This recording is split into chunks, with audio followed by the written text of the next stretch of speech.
The second wind lie. It usually happens late at night. You were exhausted an hour ago. Your eyes were heavy, your body wanted the bed. Then suddenly, you feel awake again. Your mind sharpens, energy returns, sleep disappears.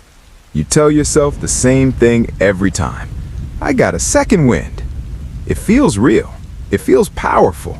It feels like proof that you weren't actually tired after all. But this moment, this burst of energy is not a gift. It is a warning. And believing in the second wind may be the single biggest reason people destroy their sleep without realizing it. If this sounds familiar, stay with me. Most people misinterpret what's really happening here. At first, the second wind feels harmless, even helpful. You get more work done. You scroll longer. You clean, you plan, you think clearly. You tell yourself you'll sleep later. But later never comes easily.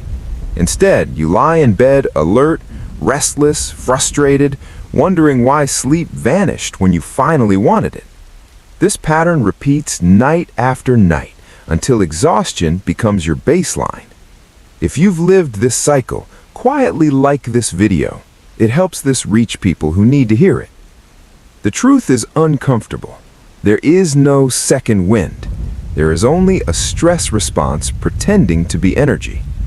Your body runs on rhythms older than language. One controls sleep pressure, the slow buildup of fatigue across the day.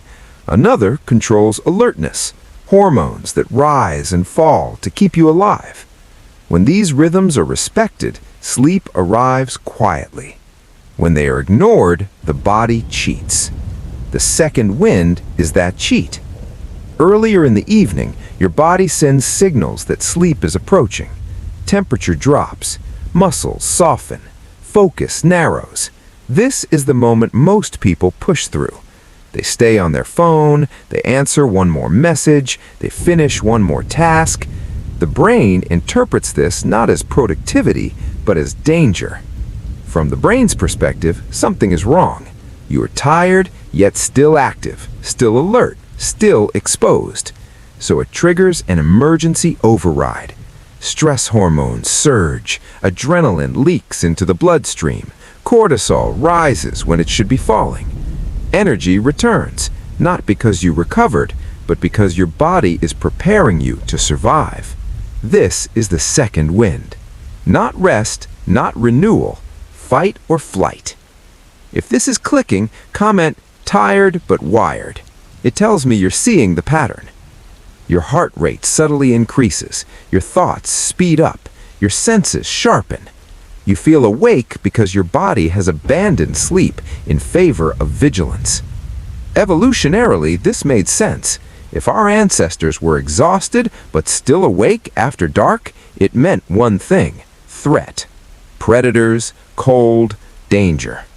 The body did not allow sleep in unsafe conditions. The modern brain hasn't updated this logic. It doesn't know the glow in your hand is a phone. It doesn't know the threat is imaginary.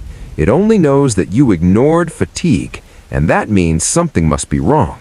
So it keeps you awake. The cruel part is that the second wind feels productive. You associate it with focus, with creativity, with control. But what you're really feeling is borrowed energy. And borrowed energy always demands repayment. The cost shows up later. You fall asleep later than planned, your sleep becomes lighter, you wake more often. REM sleep, the stage that processes emotion and stress, gets shortened or fragmented. Deep sleep loses continuity. You wake up feeling unrested. Then the cycle repeats.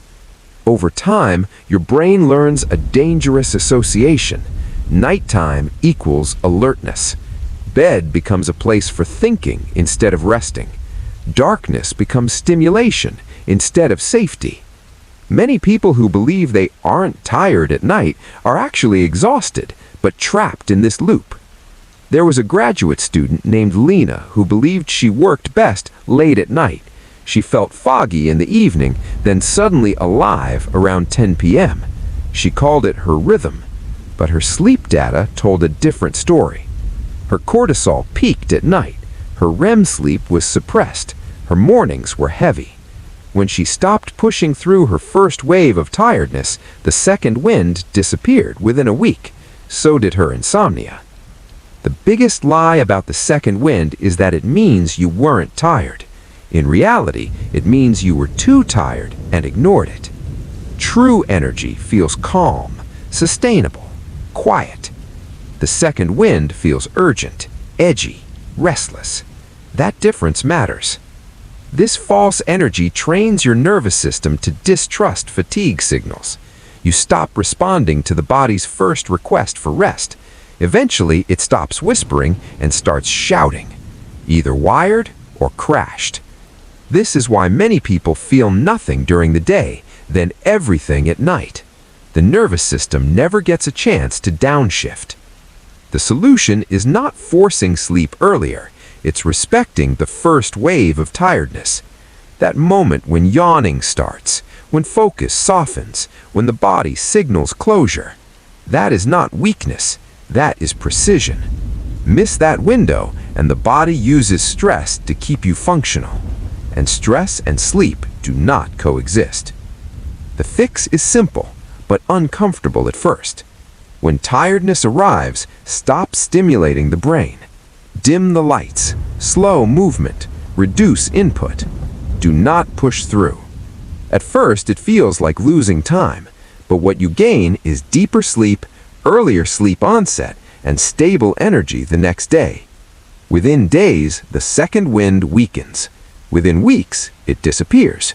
Sleep becomes easy again. The second wind is not your friend. It is your nervous system waving a red flag. And every time you chase it, you teach your brain that night is unsafe. Tonight, when tiredness first knocks, answer it. Because the energy that shows up later is not strength, it's survival. If this changed how you see your nights, follow and subscribe. Not for motivation, but for understanding. Because tomorrow, I'll explain why one common nighttime habit makes the second wind even stronger, and why quitting it feels uncomfortable before it feels better.